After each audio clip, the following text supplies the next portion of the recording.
చిరంజీవి గారి పేరుని ఏ రకంగా మిస్యూజ్ చేయట్లేదు అని చెప్పి అర్థం చేసుకుని హీ గేవ్ అస్ 100% కాన్ఫిడెన్స్.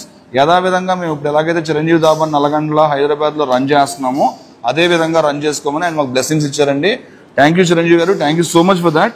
అయితే ఈ విషయం, ఈ కంప్లీట్ సీన్ ఏదైతే జరిగిందో ఆయనకి చాలా చిన్న విషయం అయి ఉండొచ్చండి, కానీ being a word coming from Chiranjeevi గారు ఫర్ మీ కానీ ఫర్ ప్రసాద్ కానీ it's like out of the world అండి. ఆయన చూపించిన రెస్పాన్స్ వెంటనే అరే మీరు బాగా చేసుకుంటున్నారు చేసుకోండి అని చెప్పి వాళ్ళ టీంతో మాకు చెప్పడం, మమ్మల్ని కంటిన్యూ చేసుకోమంటాం బ్యూటిఫుల్ మెమరీ అండి. మాకు నిజంగా as a fan of Chiranjeevi garu it's a proud moment for us అండి.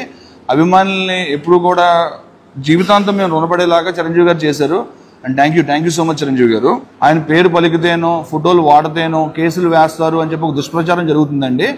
ఎగ్జాంపుల్ మేమే చిరంజీవి గారు ఫోటోలన్నీ వాడుకున్నాం, చిరంజీవి గారి పేరు వాడుకున్నాం. ఆయన పేరుకి ఎక్కడ మచ్చ లేకుండా, ఆయనకి ఎటువంటి నెగిటివిటీ లేకుండా మేము చేస్తుంది